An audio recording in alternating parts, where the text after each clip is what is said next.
Bismillahirrahmanirrahim. Assalamualaikum warahmatullahi wabarakatuh.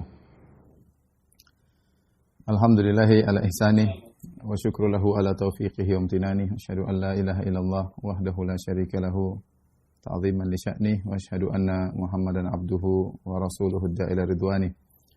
Allahumma salli alaihi wa ala alihi wa ashabihi wa ikhwani. Para ikhwan dan akhwat dirahmatillah subhanahu wa ta'ala, para peserta sekalian di Zoom yang dimuliakan oleh Allah Subhanahu wa taala. Alhamdulillah pada kesempatan kali ini kita berkumpul untuk saling menasihati tentang permasalahan satu penyakit hati yang sangat berbahaya yang menimpa banyak orang, bahkan kita semua mungkin pernah merasakannya ya. Tergantung sering atau jarang ya, tapi kita semua saya rasa pernah merasakannya sebagaimana perkataan Syekhul Islam Ibn Taimiyah rahimahullahu taala, ma khala jasadun min hasad walakinnal laim yubdi wal karim yukhfi. Kata Ibn Taimiyah rahimahullahu taala, tidak ada satu jasad pun yang bersih daripada hasad. Tidak mungkin. Tidak ada satu jasad yang sama sekali tidak pernah kena hasad ya. Kecuali mungkin para anbiya ya, para nabi ya. Tapi ini secara umum tidak ada satu jasad pun yang kosong daripada hasad. Walakinna laim yubdi, akan tapi orang yang buruk menampakkannya. Wal karim yukhfi, adapun orang yang baik menyembunyikannya. Ini pernyataan Ibnu Taimiyah ini menunjukkan bahwasanya hasad menimpa banyak orang.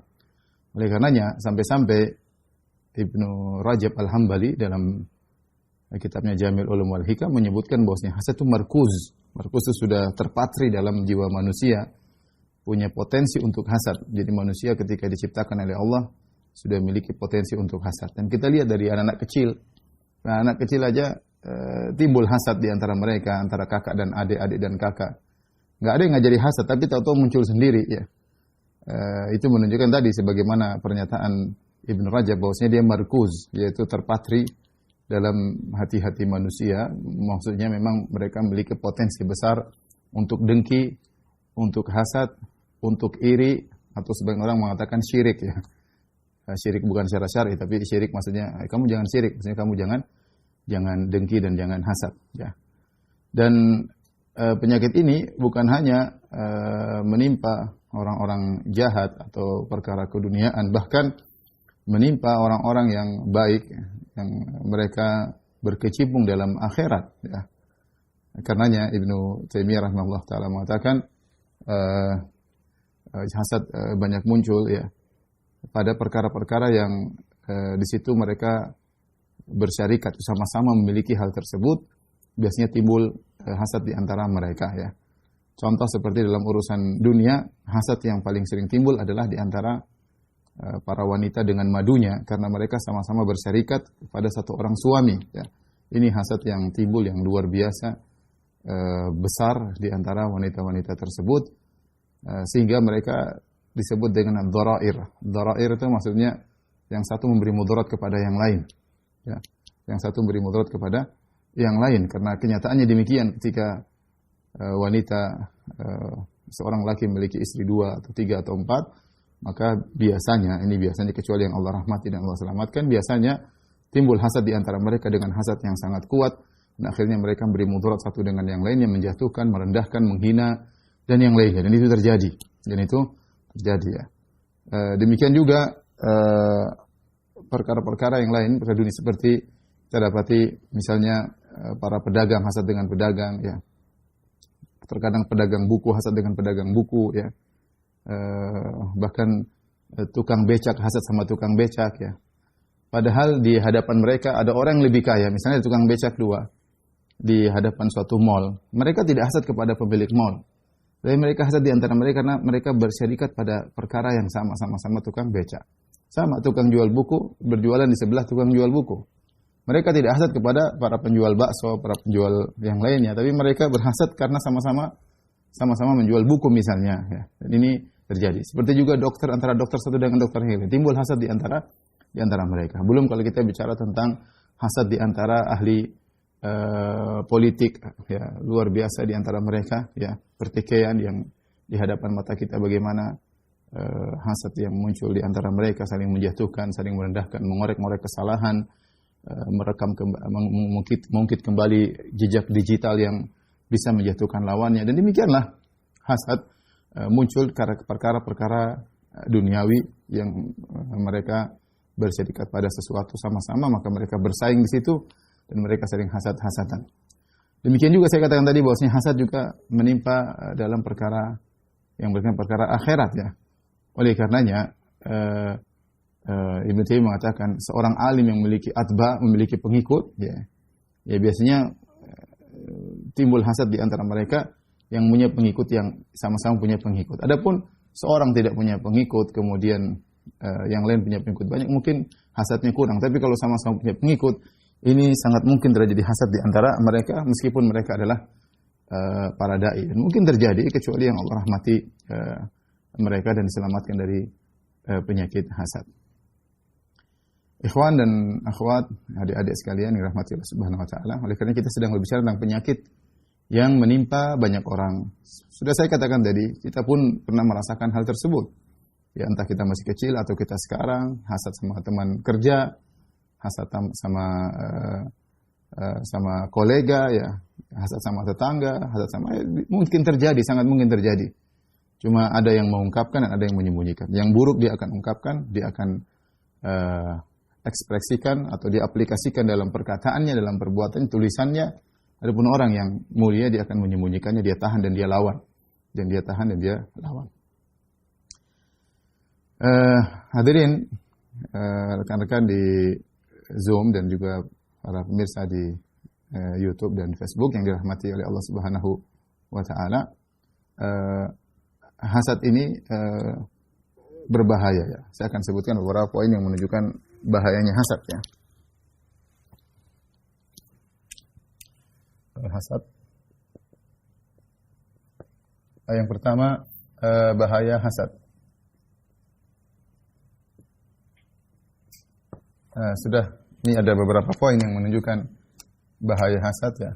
Yang pertama tadi, hampir semua orang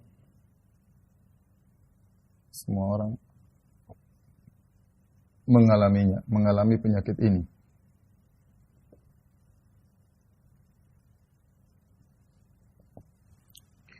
Sudah saya sebutkan. Yang kedua, di antara bahaya hasad ya. Hasad ini Nabi menamakannya dengan penyakit ya, Nabi SAW.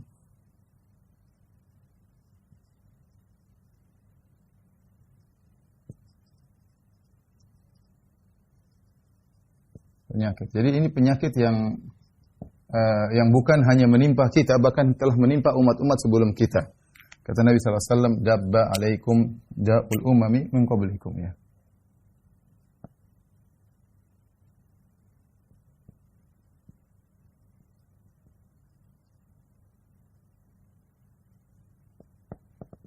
Itu menjalar pada kalian ya. Pada kalian penyakit umat-umat sebelum kalian.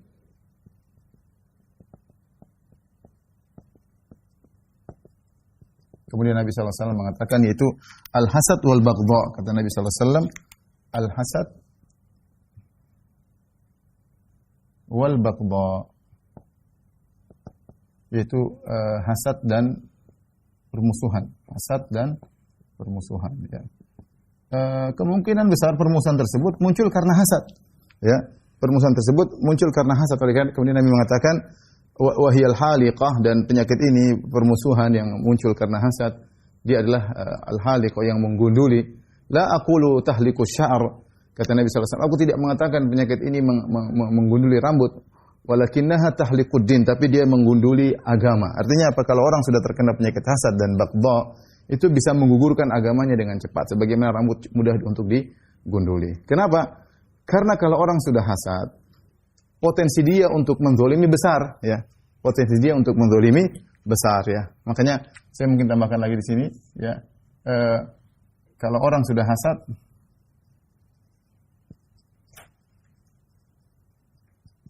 potensi untuk berbuat zalim sangat besar.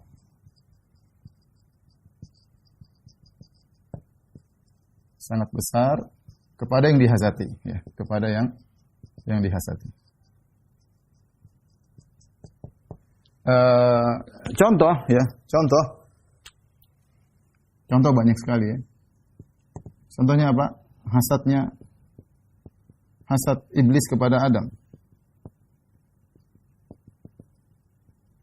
Contoh lagi, hasad Qabil kepada Habil, anak Adam. Contoh lagi, hasad saudara-saudaranya Yusuf kepada Yusuf.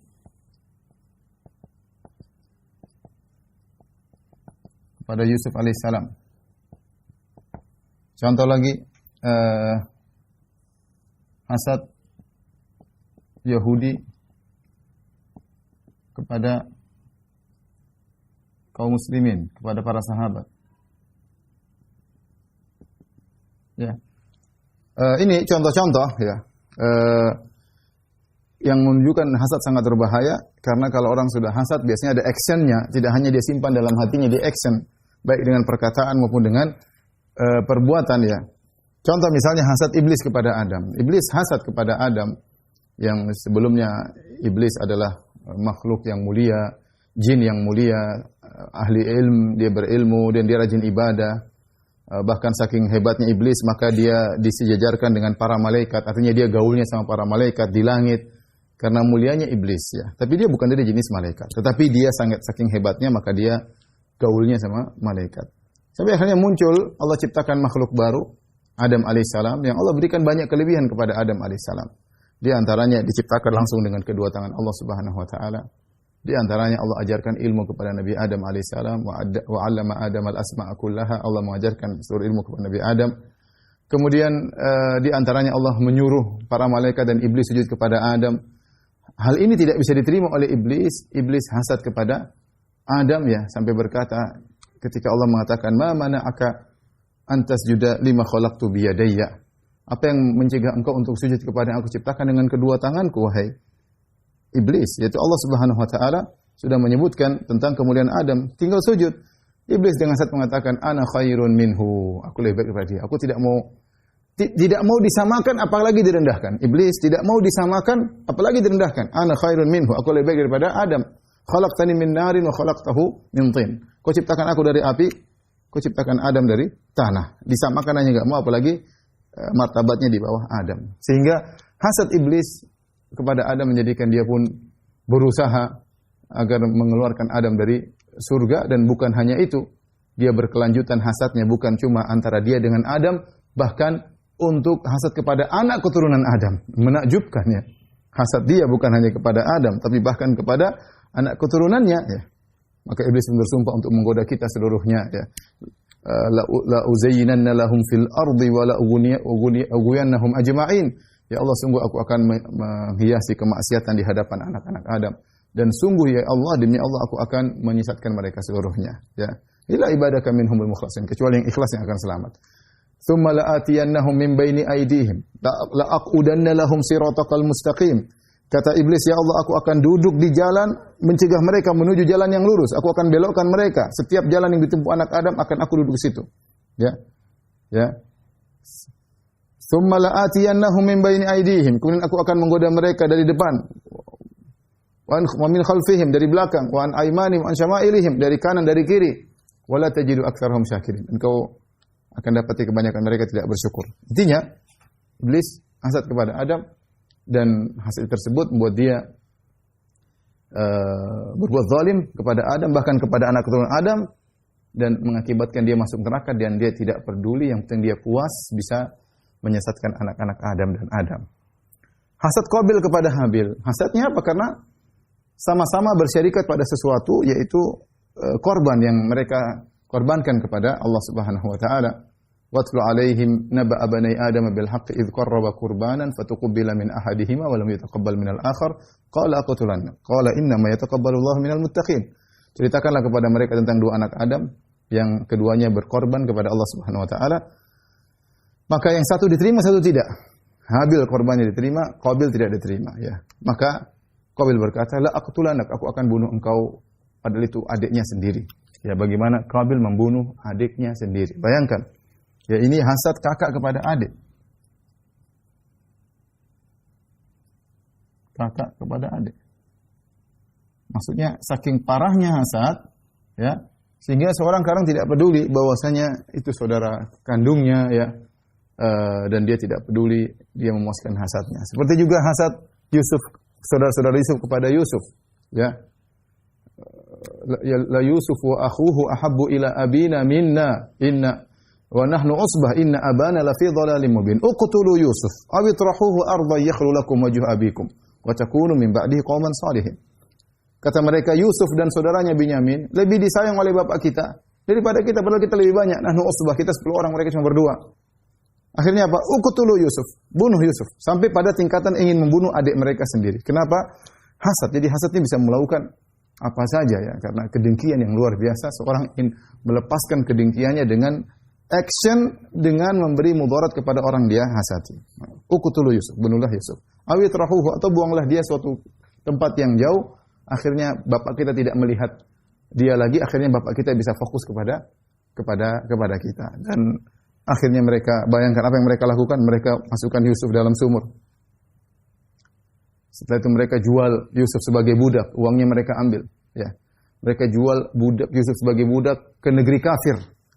Yusuf menjadi budak bagi orang kafir. Setelah itu Yusuf akhirnya mengalami berbagai macam perbuatan kezaliman yang dilakukan kepadanya, di penjara, ya, dituduh dan macam-macam. Tapi akhirnya dia menjadi seorang pembesar di Mesir. Tapi intinya ini adalah hasad kakak-kakaknya kepada adik. Sama, hasad kakak kepada adik. Kemudian di antaranya yang Allah sebutkan adalah hasad Yahudi kepada kaum muslimin. Hasad Yahudi kepada kaum muslimin. Wadda katsirun min ahlil kitabi law yaruddunakum min ba'di imanikum kuffaran hasadan min 'indi anfusihim min ba'di ma tabayyana lahumul haqq. Kata Allah, banyak ahlul kitab, yaitu Yahudi, ya, berangan-angan agar kalian bisa kufur kembali.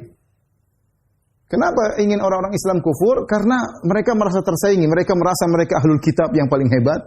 Allah turunkan Taurat kepada mereka. Tiba-tiba ada kaum baru yang Allah turunkan juga Al-Quran kepada mereka. Yaitu kaum muslimin, orang-orang Arab. Ya. Sehingga orang Yahudi ingin orang-orang Islam ini kufur, murtad, sehingga mereka Farisul Maidan atau one man show sendiri, ya. Ingin mereka sendiri yang ingin punya kitab dari Allah Subhanahu wa taala. Sehingga mereka ingin orang kaum muslimin murtad. Wadda katsirun min ahli kitabi law yaruddunakum min ba'di imanikum kuffaran. Sungguh banyak orang-orang ahli kitab berangan-angan agar bisa mengembalikan kalian kepada kekufuran kembali. Kenapa? Hasadan min 'indi anfusihim. Karena mereka hasad. Min ba'di ma tabayyana lahumul haqq, padahal sudah jelas kebenaran bagi mereka. Tapi hasad menutup hati mereka dan mereka berangan-angan kaum muslimin murtad kembali, sehingga mereka menjadi Farisul Maidan, menjadi top sendiri karena memiliki Taurat, ya. Jadi ini contoh-contoh yang ingin saya sampaikan, bahwasanya hasad kalau sudah masuk kepada diri seorang, potensi dia untuk berbuat zalim sangat besar. Potensi dia berbuat zalim sangat besar. Jadi orang hati-hati kalau dia hasad, dia harus bisa mengontrol dirinya, dan dia harus bisa melawan hasadnya tersebut. Oleh karenanya datang dalam satu hadis, ya. Hadis ini dhaif secara sanad, tetapi maknanya benar, ya. Bahwasanya hasad sangat mudah menghapus amal soleh. Pahala-pahala amal saleh. Kata Nabi sallallahu alaihi wasallam, "Iyyakum wal hasad." Iyyakum wal hasada fa innal hasada ya'kulu al hasanat kama ta'kulun nar al hatab. Kata Nabi SAW, waspadalah hasad. Waspada terhadap hasad. Karena hasad memakan kebaikan, menghapus kebaikan sebagaimana api memakan kayu bakar.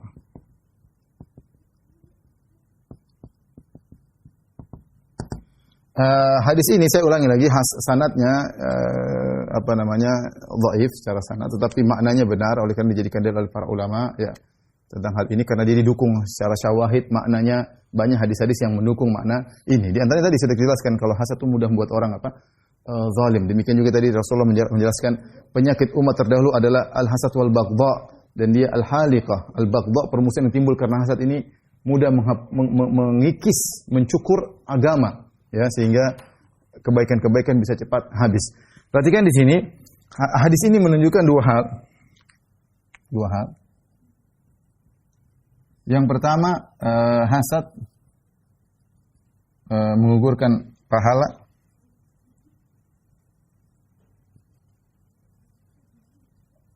Yang kedua, cepat sekali pengguguran tersebut. Lihatlah api, kalau kita bakar api di kayu bakar, nyalakan api, maka kayu tersebut cepat terbakar. Gak lama kemudian habis. Cepat menyala-nyala. Maka Rasulullah SAW menyamakan hasad seperti api yang bergejolak dalam dada seseorang. Sehingga dia menyala-nyala, membuat dia akhirnya termakan kebaikannya. Gimana cara termakan kebaikannya? Karena dia berbuat zalim, jatuh kepada sebelumnya. Berzalim, ngomongin, ghibah, merendahkan, menjatuhkan, ya, dan yang lainnya. Atau action dengan tuduhan, action dengan membunuh, memukul dan yang lainnya, sehingga hasad itu sangat mudah untuk menghabisi pahala seseorang. Hati-hati ikhwan, bahaya hasad ini sangat-sangat berbahaya, sangat-sangat berbahaya. Tapi ini di antara juga kita tahu tadi hasad adalah akhlaknya orang-orang buruk, akhlaknya iblis. Kalau Anda hasad berarti Anda akhlaknya iblis. Akhlaknya Qabil, akhlaknya Yahudi, ya. Ini akhlak buruk daripada hasad, ya. Tapi yang berikutnya yang mungkin kita akan bahas adalah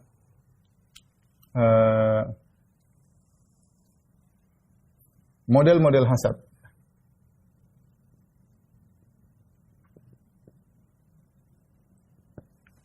Model-model hasad, ya. Ada beberapa model hasad, ya. Yang pertama, yaitu yang paling parah, ini yang terparah, adalah berharap kenikmatan hilang dari orang lain, meski tidak pindah kepadanya. Ini adalah hasad yang paling parah yang menunjukkan buruknya jiwa, ya, buruknya jiwa. Contohnya adalah hasad iblis kepada Adam. Hasad iblis kepada Adam alaihissalam. Perhatikan di sini, iblis tidak suka dengan Adam di surga. Iblis tidak suka Adam di surga. Iblis tidak suka Adam memiliki ilmu yang luar biasa. Tapi iblis bukan ingin Adam keluar dari surga, dia yang ganti, enggak. Yang penting Adam keluar dari surga. Tidak mesti saya ganti, tidak mesti kenikmatan di surga itu pindah kepada iblis. Tidak mesti ilmu yang dimiliki Adam pindah kepada iblis, tidak mesti. Ini hasad yang paling parah. Hanya dia bahagia kalau orang itu pokoknya jatuh, dia bahagia. Tidak mesti dia pindah kepada dia. Ini hasad yang paling parah, ini hasad iblis. Misalnya seorang kemudian melihat orang naik ke jadi direktur, sementara dia di bawahan. Dia bukan pingin orang itu turun, saya menggantikan dia sebagai posisi direktur. Tidak, tapi dia pingin orang itu yang penting dipecat dari perusahaan, tidak mesti dia harus menggantikannya. Ini hasad yang paling parah. Ingin kenikmatan Allah berikan kepada seorang hilang darinya tanpa harus berpindah kepada dirinya. Dan itu hasad iblis. Hasadnya iblis. Yang kedua, ingin nikmat tersebut pindah kepadanya. Pindah kepadanya. Ya. Pindah kepadanya. Ya. Ini contohnya seperti apa? Contohnya seperti misalnya ada seorang hasad kepada tadi, contoh kepada direktur dan dia bersaing dan ingin direktur tersebut dipecat dan dia mengganti posisi sebagai direkturnya. Ini contoh. Jadi nikmat tersebut pindah kepada dirinya ya. Ya. Misalnya dua toko berdekatan ya. Misalnya dua toko berhadapan-hadapan, satu ingin sini bangkrut sehingga para pembelinya semua pindah kepada dia. Itu namanya hasad model kedua ya. Sama misalnya dokter buka praktek sama-sama dokter anak nih. Satu rumah sakit, dokter A, dokter B. Kemudian dokter A rame banget, dokter B sedikit, maka dokter B hasad. Dia ingin agar dokter A ini mati atau sakit atau salah ngobati atau macam-macam sehingga orang-orang pasien lari kepada dia. Ini contoh hasad ya.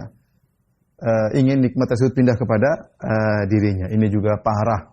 Ini juga parah ya. Baik. Yang ketiga, ini juga hasad, yaitu tidak ingin nikmat tersebut hilang dari orang lain, tapi dia tidak suka nikmat tersebut dirasakan oleh orang lain.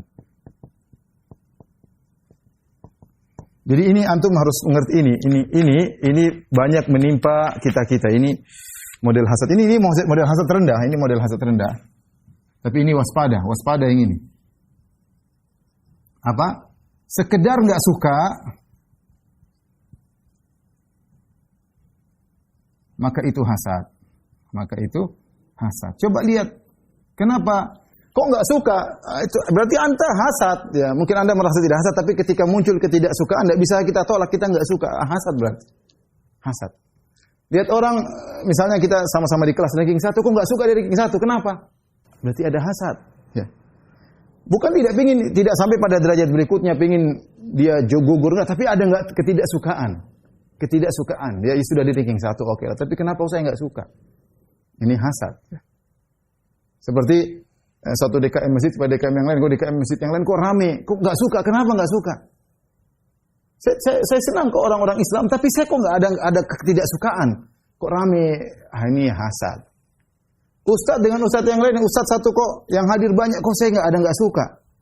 Ya, kenapa saya enggak suka? Saya lihat ada ustadz ceramah kok menarik, kok saya enggak suka? Kenapa? Ada apa gerangan? Ada hasad berarti. Harus diakui itu hasad. Karahiyatun ni'mah 'alal ghair, itu adalah hasad, kata Ibnu Taimiyah rahimahullah taala. Seorang benci nikmat ada pada orang lain, itu hasad. Mau dia tolak, mau dia bilang saya enggak hasad, itu hasad. Maka seorang benar-benar men-scan dirinya, hatinya. Makanya benar perkataan Ibnu Taimiyah rahimahullah taala, ma khala jasadun min hasad. Sangat sulit namanya ada jasad yang lolos daripada hasad. Tidak suka orang dapat nikmat, itulah hasad. Ya, ini harus pada. Ini banyak orang tertimpa dengan hasad seperti ini. Baik. Yang berikutnya, di antara model hasad adalah bukan ingin kenikmatan orang lain hilang. Kenikmatan orang lain hilang. Tapi bahagia kalau orang lain tetap tidak dapat nikmat.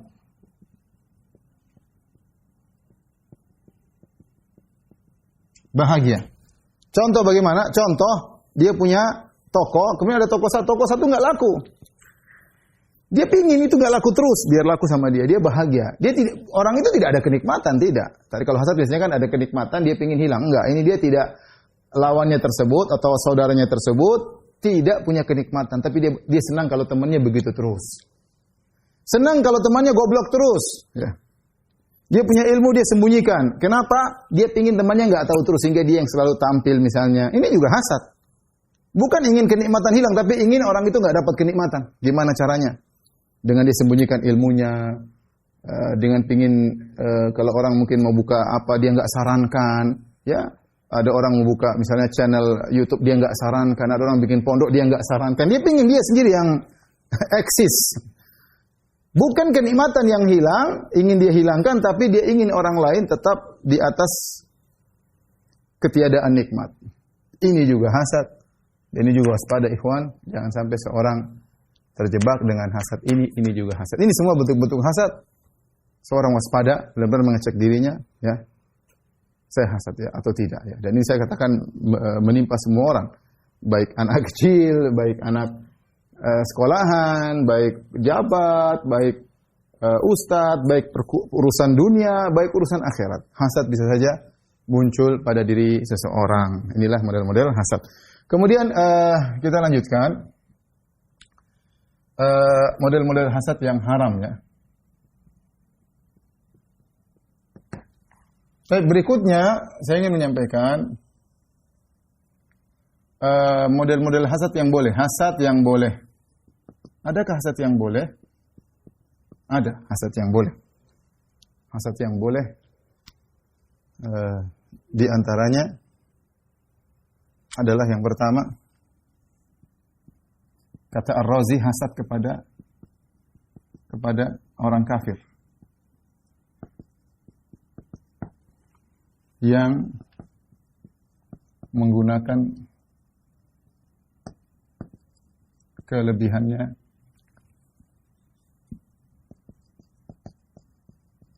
hartanya dan yang lainnya untuk kemaksiatan. Untuk kemaksiatan.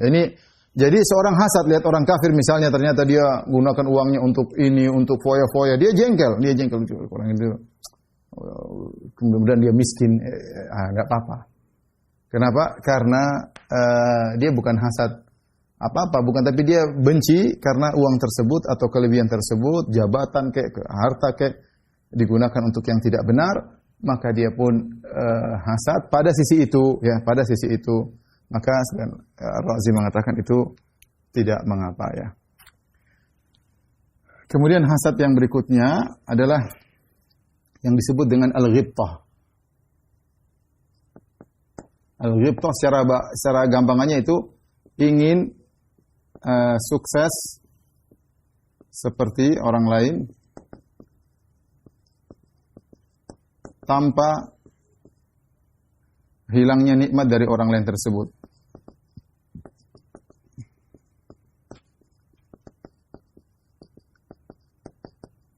Ini namanya ghibtah dan ini bukan hasad yang haram. Dalilnya apa? Seperti kata Nabi SAW, la hasada illa fisnatain. Rajulun atahu Allah al-hikmah wa huwa yaqdi biha wa yu'allimuha. Wa rajulun atahu Allah al-mal wa huwa yusallitu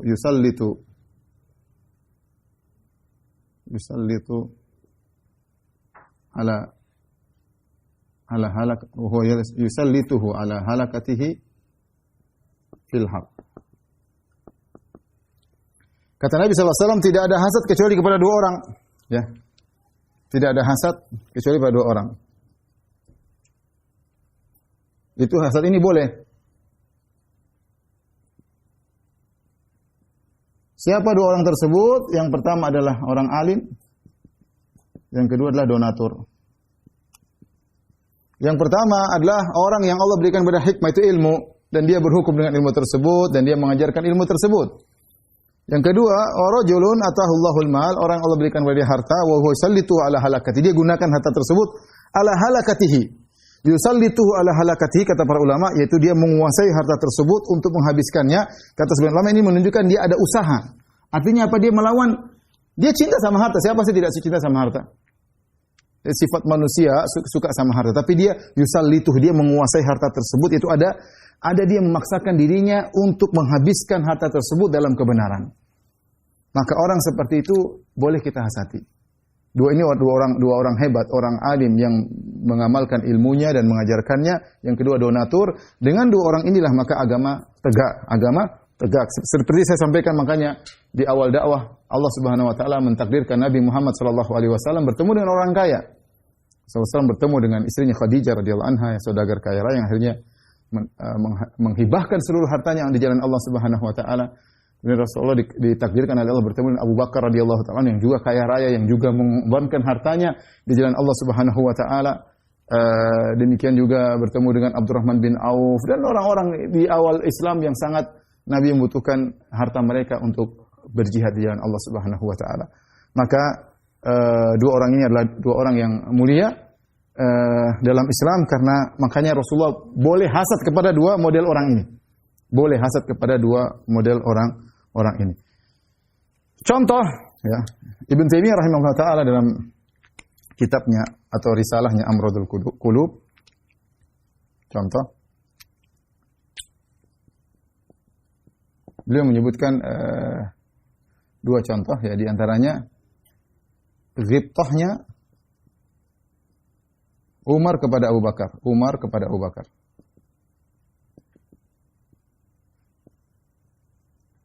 Yang kedua, ghibtahnya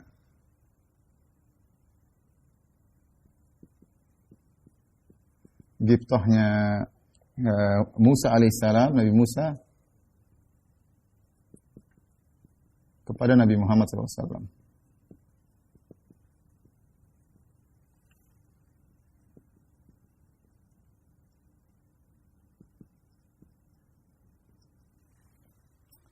Adapun ghibtahnya Umar kepada Abu Bakar, sebenarnya dalam hadis kata Umar bin Khattab radhiyallahu anhu, amarana Rasulullah SAW bisadaqah. Rasulullah SAW memintakan kami untuk bersedekah. Fa wafaqa dzalika malan indi. Kebetulan saya punya harta pada hari itu ya. Ya, maka dia mengatakan sa'asbiqu Abu Bakrin al-yaum in sabaqtuhu yauman.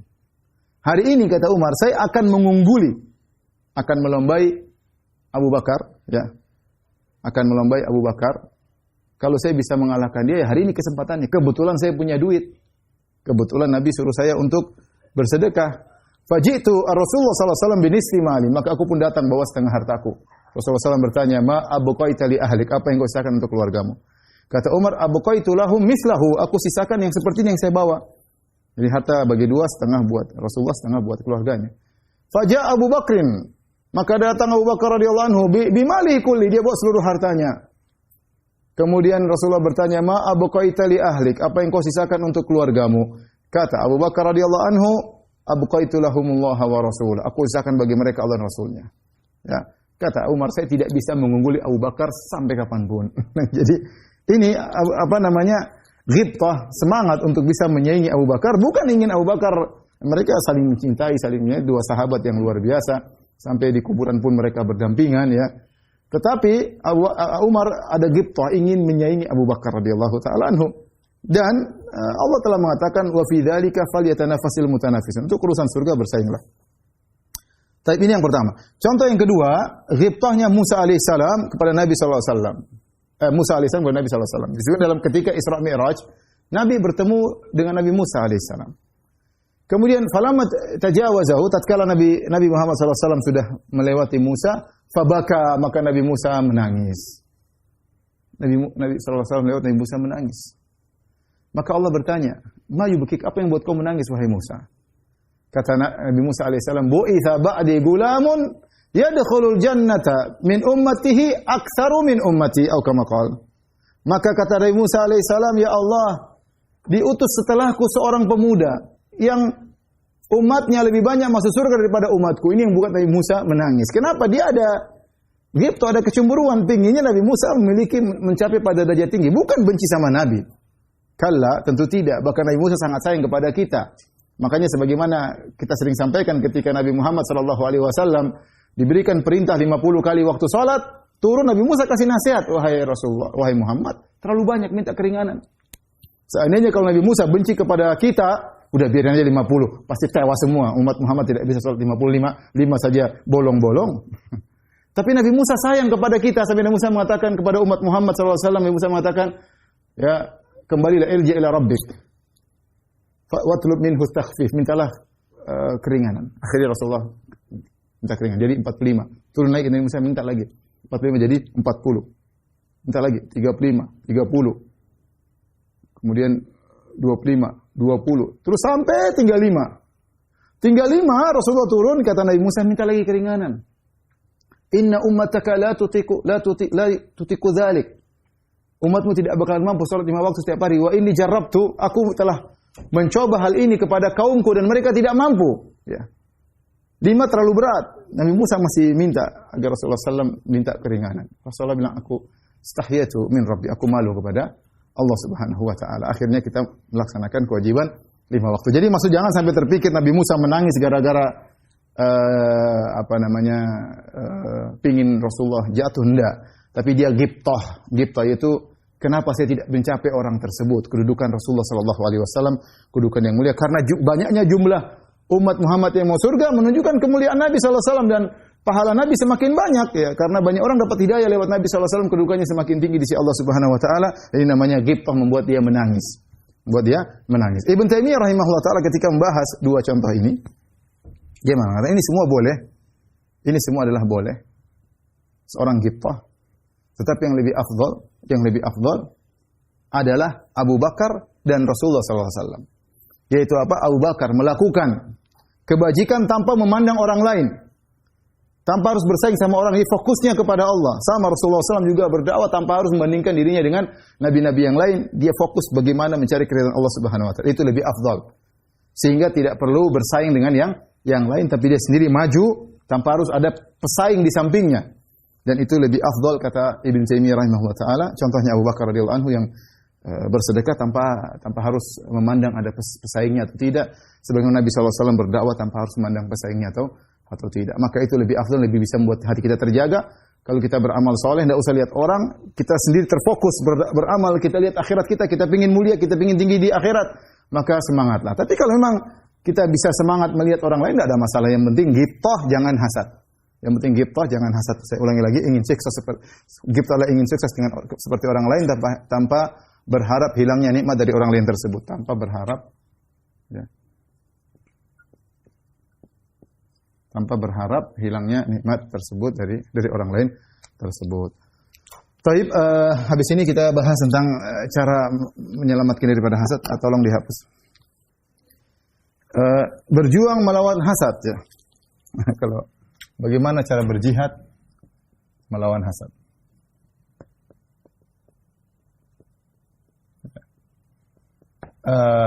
Saya tidak, artinya kita tidak merekomendasi diri kita. Kita pun siapa sih? Kita akan sangat mudah terkena hasad. Sebagaimana manusia-manusia yang lainnya. Ya, sebagai manusia. Cuma tadi ingat kata Ibnu Taimiyah, ma khala jasadun min hasad. Tidak ada jasad yang selamat dari hasad. Walakinnal laim yubdi, orang yang buruk menampakkannya dengan ekspresi, dengan action, dengan ghibah, namimah dan yang lainnya. Wal karim yukhfi, adapun orang yang mulia akan menahannya. Baik, bagaimana cara berjihad melawan hasad? Yang pertama, merenungkan keutamaan hati yang bersih dari hasad.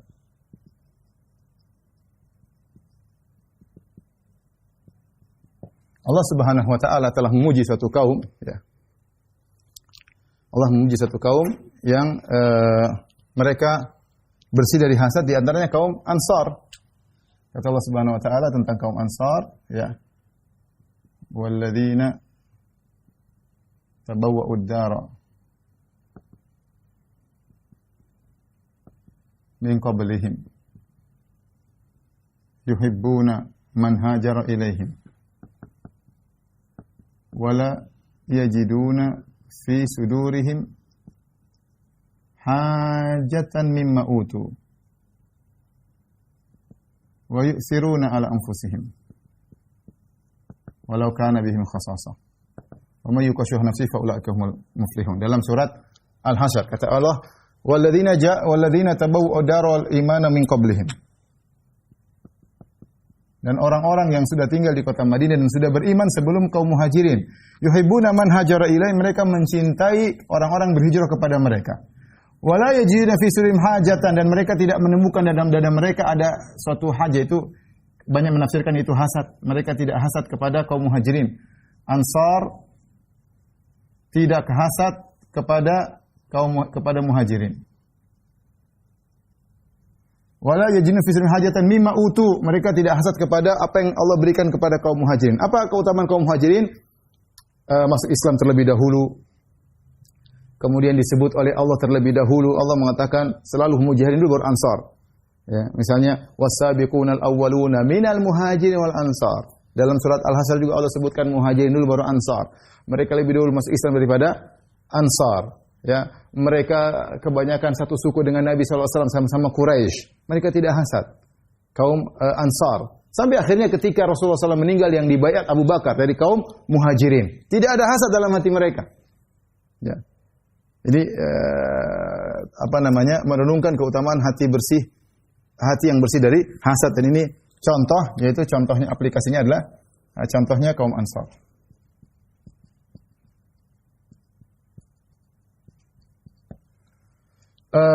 Kemudian juga di antaranya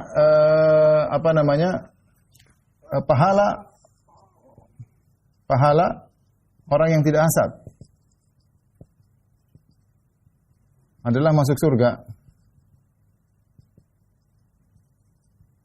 Adalah masuk surga. Seperti dalam hadis dalam riwayat Ahmad dengan sanad yang hasan dari hadis Anas bin Malik radhiyallahu anhu meriwayatkan dari Abdullah bin Amr bin As radhiyallahu ta'ala anhum ajma'in. Suatu hari Rasulullah SAW sedang duduk bersama para sahabat, tiba-tiba kata Nabi, yatlu alaikumul an rajulun min ahli jannah. Akan muncul sekarang seorang lelaki penghuni surga. Tiba-tiba muncul seorang Ansari dari kaum Ansar sambil megang sendalnya. Kemudian kalau tidak salah disebutkan bekas wudunya dari jenggotnya masih bertetesan, menetes, kemudian dia pun berjalan lewat.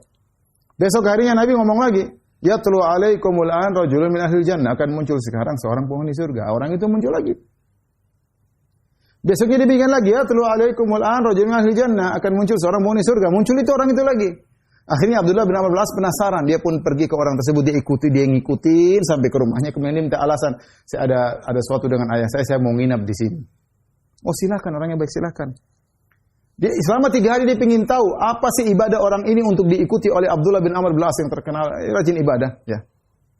Maka dia pun ikuti. Ternyata malam pertama nggak ada apa-apa. Orang ini tidak sholat malam. Ya, cuma ketika ta'arrah, kalau dia terjaga di malam hari, dia langsung berzikir kepada Allah. Tidur lagi sampai subuh. Besoknya juga begitu. Abdullah bin Amr heran, ini orang apa sih amalannya? Akhirnya setelah 3 hari dia pun ngaku, dia mau, hai fulan, sungguh tidak ada masalah antara saya dengan bapak saya. Tetapi Rasulullah bilang kau masuk surga, sehingga saya ingin tahu amalmu apa, ingin saya contohi, biar saya juga divonis masuk surga oleh Nabi SAW. Saya ingin mencontohi Anda. Apa amalanmu? Kata orang tersebut, illa ma ra'ait, tidak ada amal kecuali apa yang kau lihat. Saya amal itu aja. Cuma kalau terjaga di malam hari mengingat Allah Subhanahu wa taala. Mirip dengan banyak kita tidur sampai pagi. Amalan orang tidak hasad tidur sampai pagi tidak ada salat malam. Orang ini tidak disebutnya dia salat malam. Mirip dengan banyak di antara kita. Intinya kemudian ketika falamma wallait, kata Abdullah bin Amr, tatkala saya akan pergi, dia panggil, ya fulan. Tidak ada amalku illa ma ra'ait, kecuali apa yang kau lihat, illa anni la ajidu fi qalbi ghishan ala ahadin minal muslimin. Tapi saya tidak pernah ada ghish, yaitu niat buruk kepada seorang pun dari kaum mukminin, tidak ada. Dongkol enggak ada.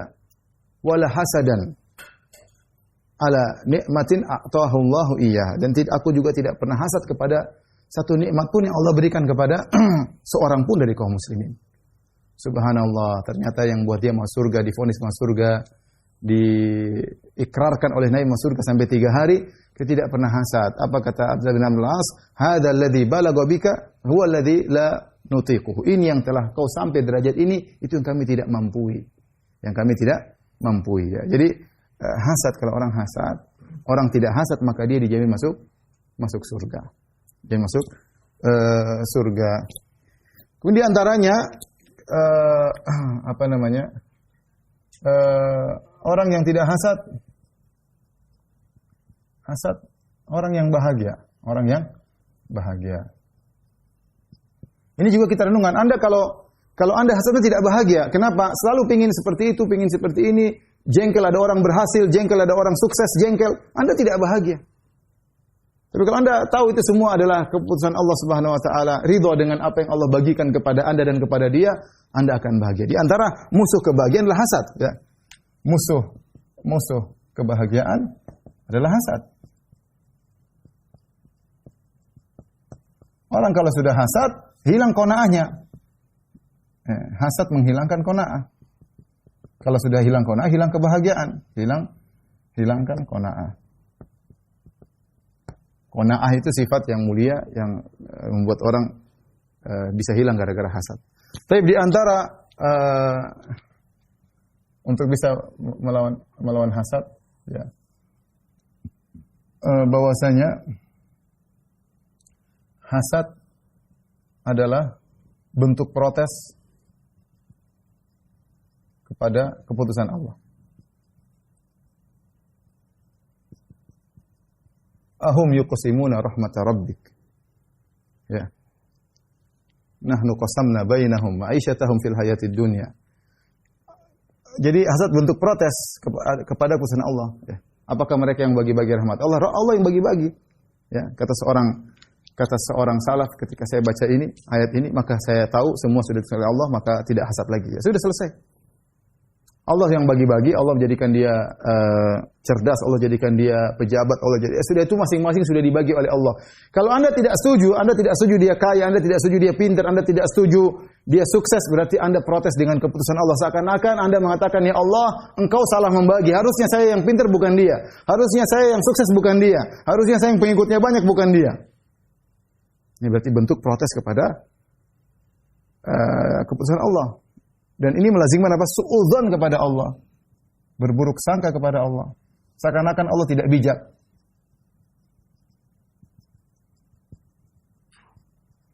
Seakan-akan menuduh Allah tidak bijak. Tidak hikmah. Kemudian di antara hal yang bisa membantu kita melawan hasad yaitu memuji Allah.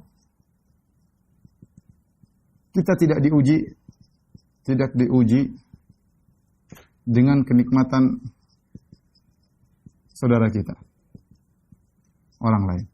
Ya akhi, sebagian orang mungkin hasad, kenapa saya miskin dia kaya? Kalau antum kaya, belum tentu antum bisa melewati ujian tersebut. Enggak mudah jadi orang kaya.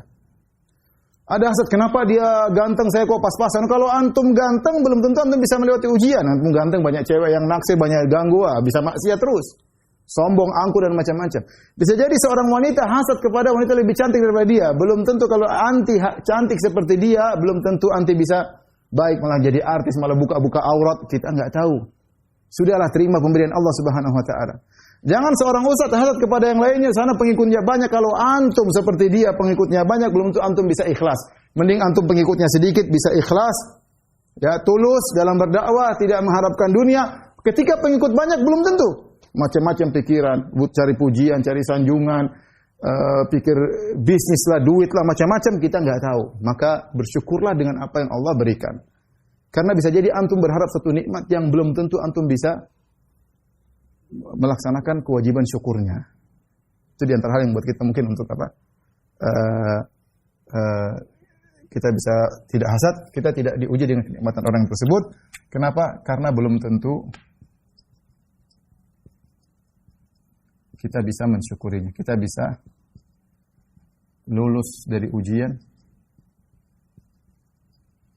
dan belum tentu bisa mensyukurinya.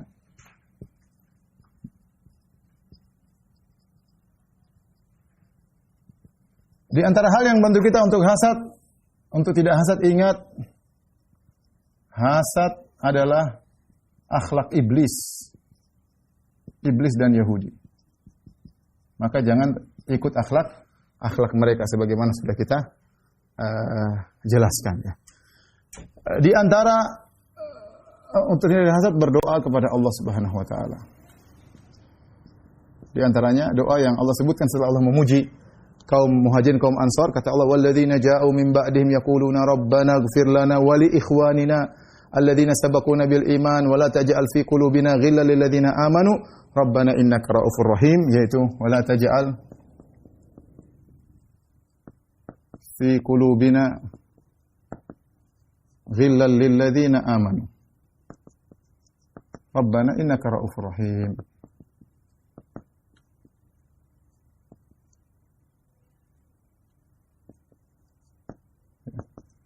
Innaka ra'ufur rahim. Ya. Ini di antara kita berdoa atau kita berdoa, ya Allah bersihkanlah dadaku dari hasad. Waslul sakhimata qalbi. Ya. Di antara doa Nabi SAW, waslul, ini secara umum, ya, agar dibersihkan dari penyakit-penyakit hati. Ya Allah bersihkanlah, cabutlah penyakit-penyakit hatiku. Penyakit hatiku, ya.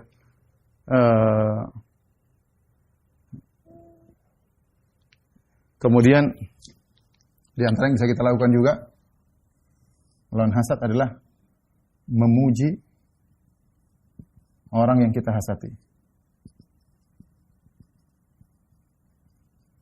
Ini di antara memuji orang yang kita hasati. Kalau ada yang mencelanya,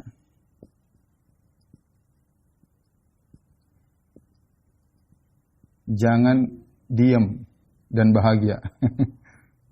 Dan bahagia, tapi bantah. Bantah dan memujinya. Ibnu Taimiyah mengingatkan hal ini. Di antara orang yang dia tidak berbuat adil kepada kawannya yang dia hasati, kan kawannya juga sama muslim. Kalau ternyata kawannya yang dia hasad kepada kawan tersebut dijatuhkan, harusnya dia bela. Adapun dia diam saja, berarti dia tidak menolongnya.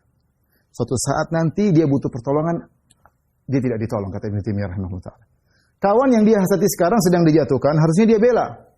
Kalau enggak dia tolong, dia puji di antaranya, ya.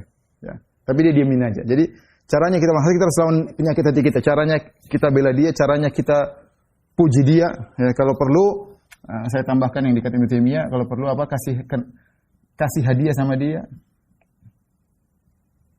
Ya. Berusaha kenal, berusaha dekat dengannya. Karena banyak hasad timbul gara-gara tidak kenal. Ini saya ulangi, tak kenal maka tak sayang. Hasad timbul karena tidak sayang. Ketika seorang tidak punya relasi dengan orang tersebut, maka setan menghiasi macam-macam. Tapi ketika dia berusaha kenal, dia paling tidak pernah ketemu, paling tidak pernah makan bareng, itu menghilangkan banyak hasad. Ini efektif untuk menghilangkan seorang dari hasad. Wallahu a'lam bishawab. Inilah beberapa hal yang mungkin bisa kita lakukan ketika kita terjangkiti penyakit hasad, dan ini perlu perjuangan untuk melawan penyakit hasad. Wallahu a'lam bishawab. Demikian saja yang disampaikan kajian kita kepada ikhwan dan akhwat. Semoga bermanfaat. Kurang lebihnya saya mohon maaf. Wabillahi taufiq wal hidayah. Assalamualaikum warahmatullahi wabarakatuh.